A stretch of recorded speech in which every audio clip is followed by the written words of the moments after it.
Hi అండి, welcome to Kammasani presents. ఇవి చెట్టు మీద నుంచి కోస్తున్నప్పుడు కింద పడ్డ కాయలండి. ఇంకా కింద పడినవైతే మనం పండేసుకోవడానికైతే పనికిరావు, ఏదో రకంగా యూస్ చేసుకోవాలి. దాదాపు ఒక 10 కాయల వరకు అయితే ఇలా కింద పడి పొట్టలు పగిలి ఉన్నాయి. సో వీటితో నేను 2 రకాలు తయారు చేసి చూపిస్తానండి. ఇవి పుల్లటివి కావు, స్వీట్వి కాబట్టి పచ్చడి చేసుకోవడానికి కూడా పనికి రాలేదు. ముందుగా వీటిని పీల్ తీసేసి కొన్ని అయితే పొడవుగా కట్ చేసి పెట్టుకోండి. రెండవది అయితే మురబ్బా తయారు చేయడానికైతే ప్రిపేర్ చేస్తున్నాను, కానీ అచ్చం మురబ్బా కాదండి. దీంట్లో కొంచెం చేంజెస్ తయారు చేసి చూపిస్తున్నాను.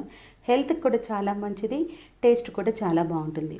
ఇలా ముక్కలుగా కట్ చేసుకొని పక్కన పెట్టేసుకోండి.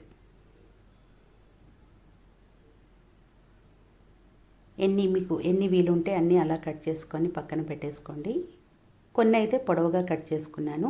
ఈ పొడవుగా కట్ చేసుకున్న వాటిల్లో కాస్త పింక్ సాల్ట్ కానీ బ్లాక్ సాల్ట్ని కానీ కలిపి ముక్కలకి బాగా పట్టించండి.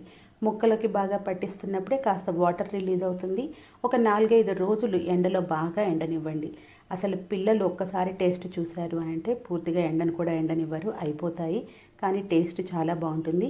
అందులో ఇవి స్వీట్ మామిడికాయలు కాబట్టి కాస్త ఉప్పు యాడ్ చేస్తే ఆ రుచి చాలా బాగుంటుంది. వీటిని ఇలా కలిపేసుకొని ఎండలో పెట్టేసుకోండి. ఇప్పుడు స్టవ్ మీద ఒక గిన్నెను పెట్టుకొని 1 కప్పు వరకు బెల్లం తురుమును వేసుకొని 1/2 గ్లాస్ వరకు వాటర్ని యాడ్ చేసుకోండి. ఒకవేళ దీంట్లో ఏదైనా చెత్త అలా ఉంటే పూర్తిగా కరిగిన తర్వాత వడపోసి తీసుకోండి. లేదంటే పూర్తిగా కరగకుండానే మధ్యలోనే మనం కట్ చేసి పెట్టుకున్నటువంటి మామిడికాయ ముక్కల్ని వేసేసుకోవాలి. ఇవి యాక్చువల్గా నేను వెంటనే వేయలేదండి, ఒక 2 గంటల పాటు పక్కన పెట్టుకున్నాను. పక్కన పెట్టుకున్న వెంటనే చూస్తే కలర్ అయితే కాస్త షేడ్ అయినాయి. మీరు వెంటనే కట్ చేసుకున్న వెంటనే కూడా వేసుకోవచ్చు. ఈ ముక్కలన్నీ కూడా మనం బెల్లం పాకంలోకి వేసేసుకోవాలి. పూర్తిగా కరగనివ్వలేదు కాబట్టి అక్కడక్కడ గడ్డలుగానే ఉన్నాయి. ఫ్లేమ్ని సిమ్లో పెట్టుకొని సన్నటి సెగ మీద వీటిని ఉడికించుకోవాలి. మధ్య మధ్యలో కలుపుకుంటూ ఉడకనివ్వాలి. ఫ్లేమ్ సిమ్లో ఉంటేనే ఈ ముక్కలకు ఈ బెల్లం పాకం అనేది బాగా పడుతుంది. ఎక్కువ రోజులు నిల్వ కూడా ఉంటాయి. మురబ్బాలో అయితే మనం షుగర్ కూడా యాడ్ చేసుకోవచ్చు, పంచదార యాడ్ చేసుకోవచ్చు, చెక్క లవంగం కూడా వేస్తాము. బట్ నేను ఇక్కడ చెక్క లవంగం వేయడం లేదు, కొంచెం చేంజెస్ తోటి చేస్తున్నాను. ఇలా మధ్య మధ్యలో కలుపుకుంటూ బెల్లం అంతా కరిగే వరకు కలుపుకుంటూ ఉండండి. ఇప్పుడు కాసేపటి తర్వాత వీటిలోకి మామిడికాయ నుంచి వాటర్ వచ్చి బెల్లం అంతా కరిగి ఇలా వాటరిష్గా ఉంటుంది. ఇలా వాటరిష్గా ఉన్నప్పుడు మనం వేరే స్టవ్ మీద ఒక చిన్న ప్యాన్ని పెట్టేసుకొని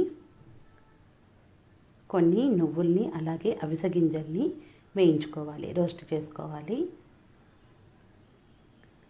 2 గుప్పిళ్ళు అవి 2 గుప్పిళ్ళు ఇవైతే సరిపోతుంది.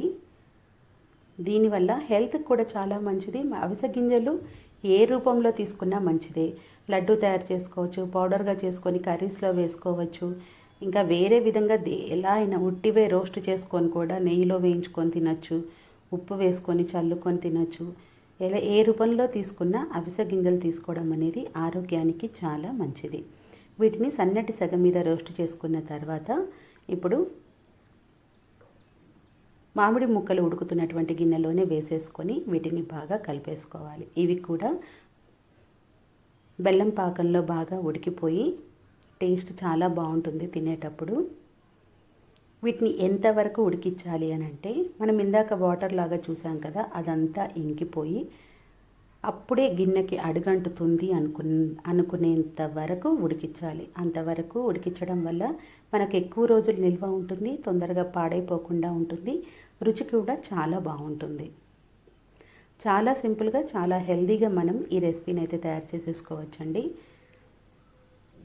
తర్వాత దీంట్లోకి 2 చిటికెళ్ళ ఉప్పును వేసుకొని 1/2 టీ స్పూన్ వరకు కంటే తక్కువగా కారాన్ని వేసుకోండి. అప్పుడు మనకి రుచి అనేది బ్యాలెన్స్ అవుతుంది. ఉప్పు కారం వేసుకున్న తర్వాత మరొకసారి అంతా కలిసేటట్టుగా కలుపుకోండి. నచ్చిన వాళ్ళు దీంట్లో మిరియాల పొడిని కూడా వేసుకోవచ్చు కారానికి బదులుగా. ఇవన్నీ బాగా కలిపేసుకున్న తర్వాత కాస్త గట్టిపడింది అనుకున్నప్పుడు స్టవ్ని ఆఫ్ చేసేసి పూర్తిగా చల్లారనివ్వండి. తర్వాత వీటిని ఏదైనా కంటైనర్లో, గ్లాస్ కంటైనర్లో కానీ ప్లాస్టిక్ డబ్బాలో కానీ పెట్టుకొని అప్పుడప్పుడు ఒక్కొక్క స్పూన్ పిల్లలకు అందుబాటులో పెట్టారంటే పిల్లలు కూడా చాలా ఇష్టంగా తింటారు. దీంట్లో అవిసె గింజలు, నువ్వులు ఉండడం వల్ల కూడా టేస్ట్ అయితే చాలా బాగుంటుంది. ఆరోగ్యానికి కూడా చాలా మంచిది. అవిసె గింజలు అయితే మన బాడీలో ఉండే కొలెస్ట్రాల్ని కూడా తగ్గించడంలో చాలా హెల్ప్ చేస్తాయి. కాబట్టి తప్పకుండా ఈ రెసిపీని అయితే ప్రిపేర్ చేసేసుకోండి. పూర్తిగా చల్లారిన తర్వాత మాత్రమే మీరు ఏదైనా సరే కంటైనర్లో స్టోర్ చేసేసుకోండి. దాదాపు నెల కంటే ఎక్కువగా ఉంటుంది. మురబ్బా మనం ఇంకా బాగా ఉడికిస్తామండి. సో అది అలా తయారు చేసుకోవాలన్నా చేసుకోండి. ఇలా అయితే ఒకసారి తప్పకుండా ట్రై చేయండి. హెల్త్కి చాలా మంచిది. Thank you for watching.